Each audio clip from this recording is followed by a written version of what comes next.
Hi, I'm Shivaxi, and I don't like wasting people's time, except when I do. But in this case, I'm going to save you a bunch of time by telling you the results at the start of the video here instead of at the end, and then go through my experiment and how I conducted it, where things go right or wrong, and actually let you hear the results too. So to answer the question this video title is asking, no, the Degritter does not destroy your records after 100 times, which is surprising to me. Definitely not the results I was expecting. But yeah, I ran the same vinyl through the Degritter 100 times and could not hear any audio degradation playing it back after 10 cleanings versus playing it back after 100 cleanings. I did, however, learn some interesting things along the way. But perhaps we should start at the beginning. In 1991, I was born. Wait, that's too far. Recently, I got into vinyl. Like, really into vinyl. Like, editor, show the clips of me getting into vinyl. And there's a whole story and video I'll have that's going to be separate from this one, going over why I got into vinyl and kind of like my whole journey with that. But we're here to test this fancy schmancy machine. Since my interest with vinyl is stuff from the late 90s and early 2000s, I'm getting a lot of used vinyl, which means a lot of time they're dirty or even filthy, and I needed a good way to clean it. So after a lot of research and watching people argue over Reddit about the best ways to clean vinyl, I stumbled upon the creme de la creme, Degritter, which is a $3,000 vinyl cleaning machine that uses subsonic frequencies. I keep saying subs, it's not subsonic. That uses ultrasonic frequencies to clean your vinyl, much like how it's done with jewelry. This isn't science fiction, this is a real thing. Ultrasonic speakers generate a tone at a specific frequency that causes cavitation bubbles that explode and clean the thing that it's bubbly exploding against. This is the worst explanation. Now, typical ultrasonic cleaners for jewelry use 40 kilohertz, which creates bigger bubbles and a stronger explosion force. The Degritter uses 120 kilohertz and claims that this is safer for vinyl. 120 kilohertz generates even smaller cavitation bubbles, but with a lot less explosion force behind them. And supposedly these can get nice and deep into the grooves of the vinyl, and it's safe for the PVC, whatever that the vinyl is made from. Because there's a famous test, and Degritter even shows this off on their website, how ultrasonic cleaners actually can rip apart tinfoil. And here I am, not a scientist and not really understanding how it works, going, if it perforates tinfoil, what is that doing to plastic? Now, Degritter does state on their website that with foil, the rigidness of aluminum allows the material to break, but plastics such as vinyl will not be affected by this. But listen, I'm a tinfoil hat-wearing, flat earth, fake moon landing Andy who doesn't believe everything he reads on the internet. Also, my legal team has advised me to clarify that I do not actually believe in flat earth and I am just reading from a witty script. So I need to see the results for myself, and therefore I bought the Degritter with my own money and figured I'll just test it. I'm not sponsored, by the way, not sponsored by Degritter. I have no bias going into this. I asked them to sponsor me and they said, you're not cool enough. So yeah, that's the gist of the video. I'm gonna try cleaning one of my vinyls 100 times in the Degritter and see if it degrades the audio, which I know I kind of already spoiled in the beginning of the video, but just pretend you don't know anything yet. Now, I don't have a fancy high-powered microscope to really get down to the nitty-gritty of seeing if it physically starts to, maybe chip away at the surface or the plastic. But I have ears, and, I think they're pretty good ears. I DJ, I make music. I got the dank pods approved, send hens. So I figured if I run a single vinyl through the Degritter 100 times, and, I'm going to be taking recordings from the start, and then every 10 times it goes through all the way up to 100, if there's any sort of degradation at all, I should clearly hear that, right? I would be able to hear the difference between 0 times through the Degritter and 100 times through the Degritter. I mean, I would hope. I guess they say seeing is believing, but in this case, hearing is believing. And I don't think anyone has really attempted an experiment like this yet, as far to my knowledge anyway. I know this channel is not vinyl focused. Actually, I don't think I have any vinyl videos on this channel at all yet. This is probably going to be the first one. But hopefully the vinyl community appreciates this experiment, because it was expensive. But it was a lot of fun to do. Oh yeah, and I got a fancy new 4K camera to record it all, so that's nice. Now, the record I'm going to be testing is my favorite drum and bass song of all time, called Lost in the World by Duo Infernal. We both are lost.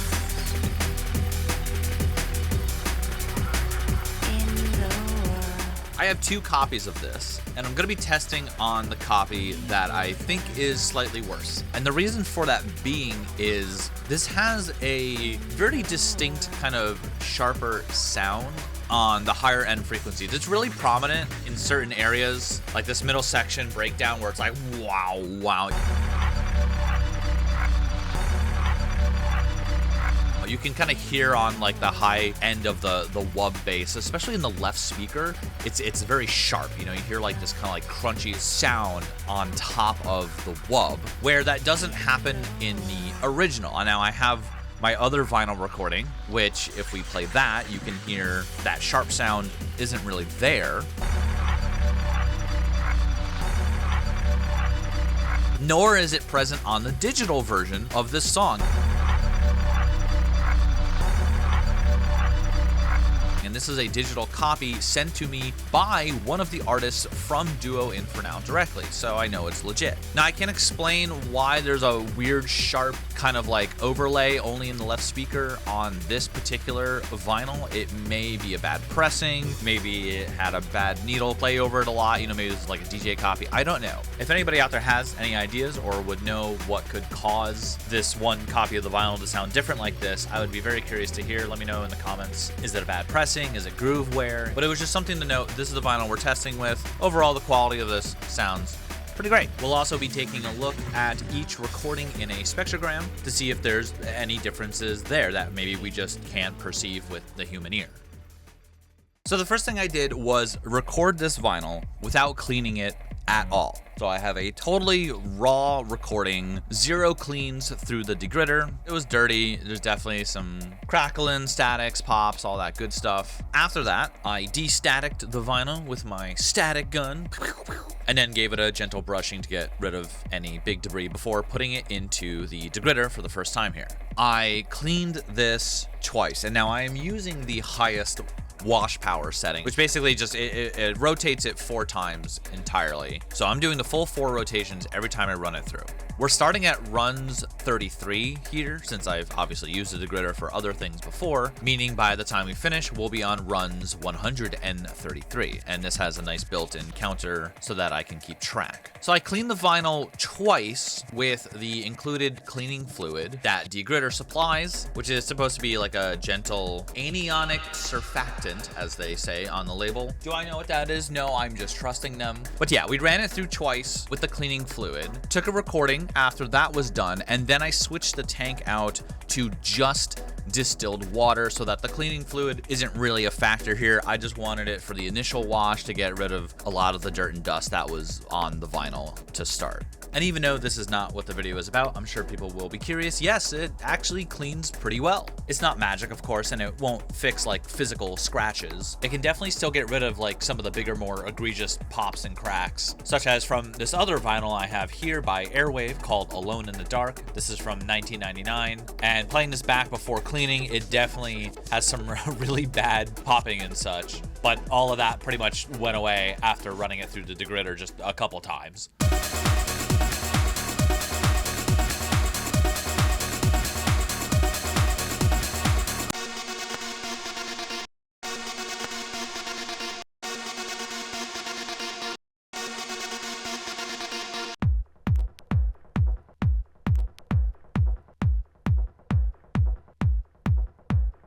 And I did learn pretty on that you do have to run the vinyl through the Degritter at least like 2-3 times to really get the most out of it. But yeah, I'll show you a quick A/B comparison of recording this vinyl with no cleaning whatsoever, and then just running it twice through the Degritter here.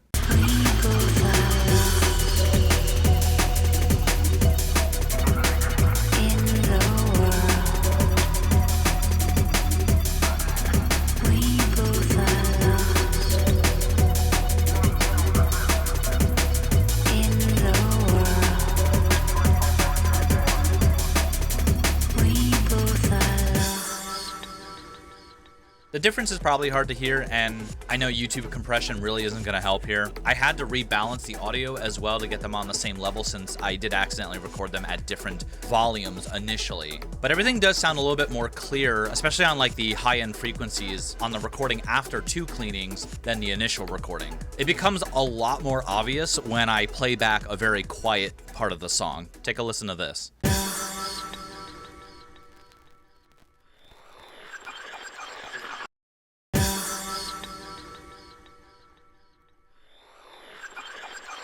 Yeah, that is a night and day difference that I know even YouTube's crappy audio compression is going to be able to pick up. Now, while I show off some epic time-lapse footage here in my fancy 4K camera, I can take the time to explain my setup a little bit. I know people will be interested, as well as further details in the experiment, to make sure I'm eliminating as many variables as possible. So I have a Fluence RT85N turntable. I've replaced the headpiece and cartridge with an Audio-Technica OC9XSL, which is a moving coil cartridge sporting a special line contact needle. Stylus. This is all connected to a Project preamp that is rated for moving coil cartridges, which is actually specifically rated for my cartridge and stylus, needing a load impedance of 100 ohms. Then connected to my Pioneer DJ mixer as a normal line-in input, which is then acting as a USB audio device to my PC, where I am recording it in Audacity. None of this really matters, of course, since we're just here to test if the Degritter is going to specifically ruin your vinyl after 100 times, but you know, I figured the tech junkies would probably appreciate this info, and I'll have another video kind of going over a lot more of this in detail. But back to the experiment, I made sure that for the duration of the test, I didn't play any other vinyl. You know, I didn't want to get like the needle dirty or anything like that. I even did some of the testing on stream in the background, you can see here. And once we got to runs 44, which would be 10 runs to the Degritter, I took another recording. Now at this point, it's a good time to mention that I started the initial test and the very first recording before any cleaning on June 28th. And then I cleaned it the 2 times with the soap and recorded it again on June 28th. But then I got busy and distracted for a while and didn't come back to this test until July 11th. In that time, I didn't have my volume input for the channel on my mixer that I was recording the turntable from on the same settings. So the first 3 recordings at no clean, 2 cleans, and 10 cleans are slightly different in volume, but from here on I made sure that I recorded everything at the exact same audio levels. I can always go back and readjust the first 3 recordings and bring them in line when we're going to be doing our back and forth comparisons. So I do the next 10 cleans up to 20 in total, and that pretty much goes without a hitch. Recorded it after 20 cleans, listened to it, seemed fine, looked at the spectrogram, seemed fine. Then I did the next 10 cleans and I got to 30 times run through the Degritter, and this is where I saw the first change. Now this is a little weird to me because it was such an instant change. I mean, we have the first 4 recordings at 0, 2, 10, and 20 times through the Degritter, and they're pretty much identical other than the volume difference that I pointed out before. But now, suddenly at 30 times through the Degritter, you'll notice in the midsection here, during the breakdown, there's this high frequency right at the top around 18.5 kilohertz that in test number 20 looks, you know, pretty well defined. You can clearly see the waveform. But then we go over to test number 30 and that waveform became mush, like very mush. And you can see it in other areas too. It's not even just at the 19 kilohertz. It's like every place kind of became fuzzy. And I was like, uh-oh, that's interesting. Is the Degritter just, you know, melting my vinyl here? You know, what's going on? Pause. We interrupt this program to bring you breaking news. I am a dumbass. Some astute viewers may have noticed what I did wrong here, but in case you didn't, here's a recording where I called my editor to lay down the law. Yeah, play it. Alright, that entire thing needs to get deleted. You don't know why yet, do you? I don't. Go back to the beginning. Everything supposedly makes perfect sense. Yeah, supposedly. Play it from the beginning like you did before. You know, pretty well defined. You can clearly see the waveform. That. Then what did I just say? Clearly see the waveform. Oh, waveform. That's not a waveform. What does a spectrogram show? Waves. No. open up one of the spectrogram files. From top to bottom is showing frequency. And then This is the that's time. the length. Yeah, the bottom is as it goes along horizontally, that's the length of the track. And then and what's your color code on the right? volume. It's volume. So the brighter the color, from like green, yellow to red, the louder it is. So the higher the frequency, that means It's higher pitched. oh! Yes? So what are we looking at here? If we're seeing a sound playing at a frequency going up and down, that means... It's not maintaining its pitch or something. Ah, there we go! That's the pitch of the song going up and down slightly because the rotation of the fucking turntable isn't steady. That's not a sine wave. I'm a fucking moron, man. I'm so stupid. I'm on this whole thing, and it's just so funny. It just happened to be a coincidence that when I brushed the needle, the waviness came back because the rotation of the platter, it changes a little bit every time I turn it on.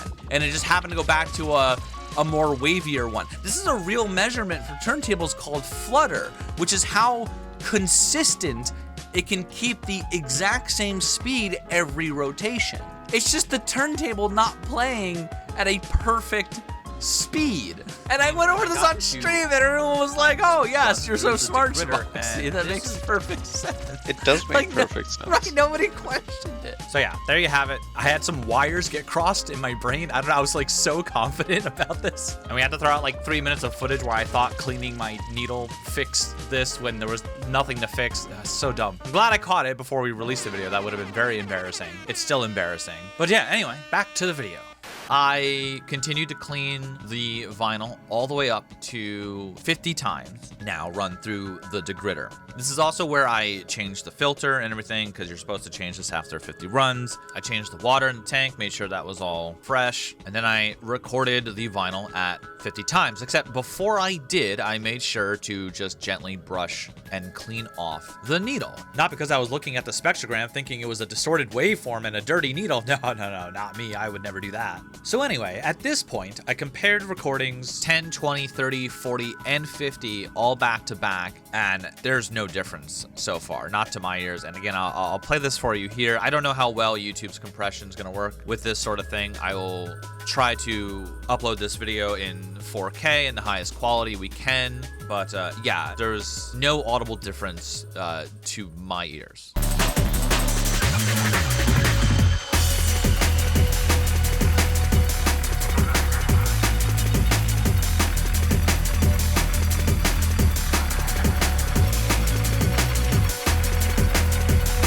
Really just gonna speed things up here. The next 50 tests happen between July 13th and July 18th. I could only do so many in a day. I also, let the machine kind of cool down as well in between runs. I didn't want to, blow it up or something, right? It does get hot. That is the thing. It has like a cooling function built in if it sees that the water is getting really hot, because blasting it with ultrasonic frequencies, who knew, can heat up the water. So you don't want your water to get too hot and start warping your vinyl. So I made sure it had ample time to cool down in between each cycle. Each cycle also takes about 11 minutes or so. So I would be trying to run this thing all day. And I could usually get 20 runs in a day if I kept at it. But yeah, the next 50 runs took me about 5 days. I was even slightly paranoid with this test, and after 5 runs, I would turn it around in the machine in case one of the ultrasonic speakers was more powerful than the other. I'm only testing with one side here, only one song, so I figured I'll just even it out by flipping the vinyl around every 5 cleanings, right? Since you have the ultrasonic speakers on both sides, right? Probably didn't matter that much, but I wanted to try to be as fair and thorough as I could with this test. But after 50 times and not really hearing any difference, my worries were starting to fade away. Because I'm thinking, this thing has gone through this ultrasonic cleaning machine 50 times and I can't hear a difference. It's probably safe for your vinyl. But I got all the way to cleaning number 100, and it was time to compare all of these. I did this actually on stream, so I'm gonna send this over to past Voxy. I know this video is like very late. Things have been crazy busy. I'll also make sure when the audio comparison test plays here on YouTube, it is direct recordings from these FLAC recordings that I took and not the Twitch stream crappy compression. That way, that won't be a factor either. Again, YouTube is probably going to compress the audio, but I can only do really so much here. I'm on the 100th test. I need to run it through one more time. This is run number 100. I'm also going to get my camera ready because I am filming this in 4K with the new 4K camera. Okay, I'm recording. Here we go. Run 132, which means this has been run 99 times, and I am on the 100th run. All right, here we go. That is 100 times run through the Degritter on the max wash cycle. All right, you guys ready? The 100th recording.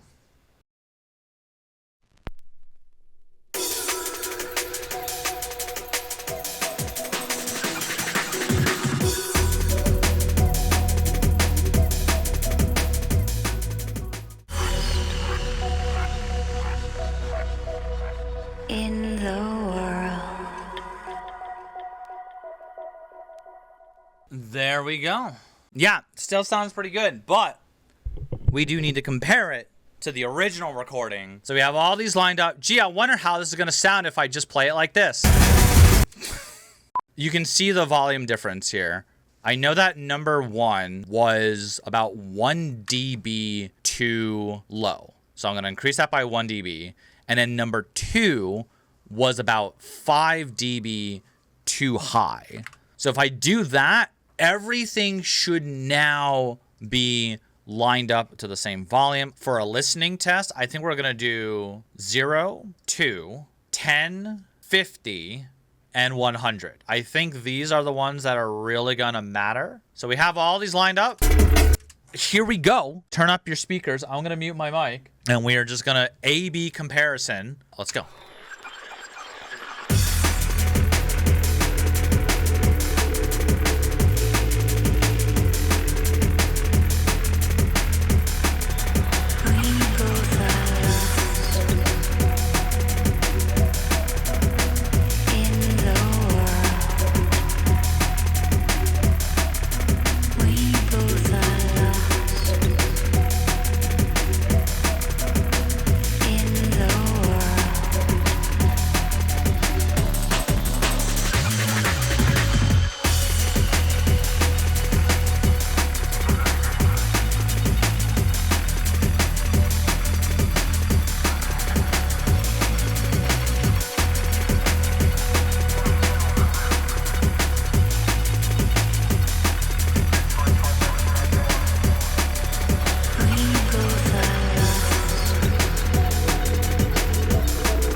Yeah, I don't know about you guys. I didn't hear a single fucking difference. Yo, all right, hold on, wait a minute, listen. All right, I know the higher ups in the vinyl, the audiophile scene are gonna be like, bro, you're using some Sennheiser HD 599s. Okay, fine. I'm whipping out the 650s. Just give me a second. Jesus, hold on.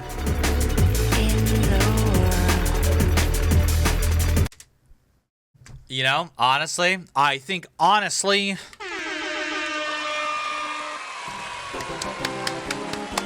that's a pretty, that's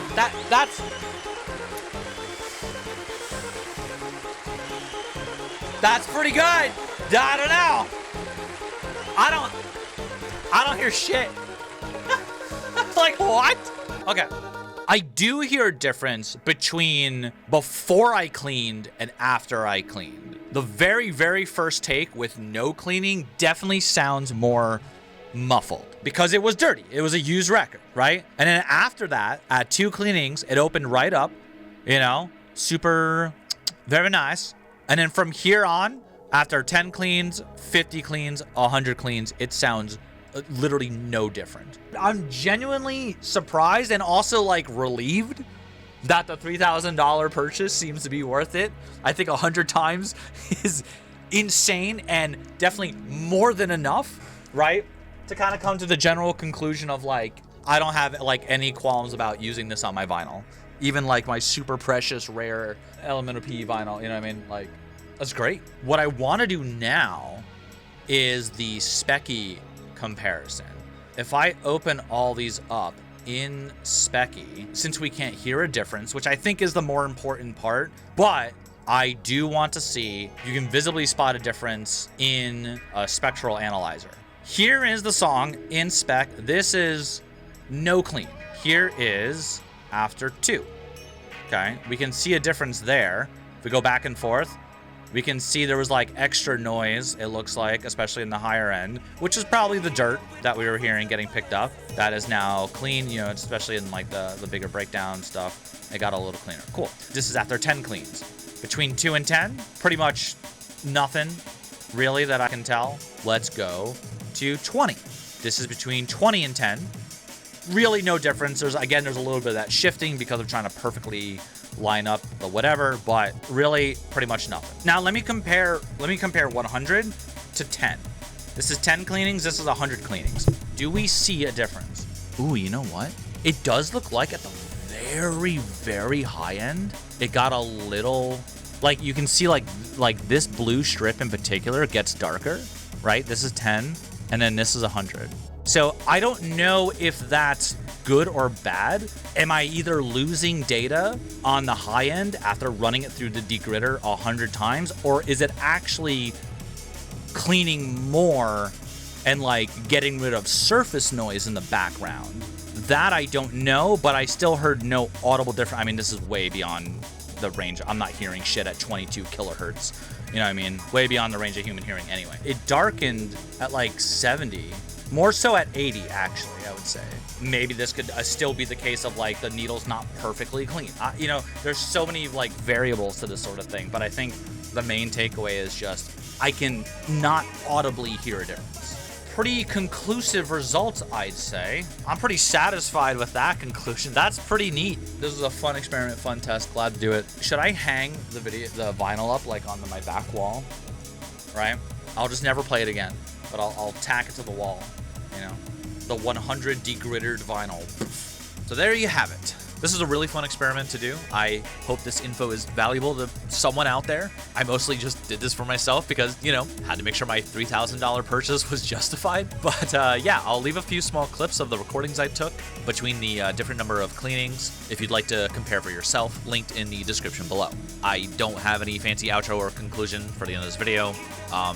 Yeah, Degritter works. Didn't blow up my vinyl. Epic. Also, big shout to my Patreon supporters who put up with my content changing genres every other week. I know this is wildly different from anything I've ever done on this channel. Top patrons next: 21, AFAS, Campfire Stories, and Disco Burb. Thank you for giving me more money than anyone else. Yeah, capitalist. Pog.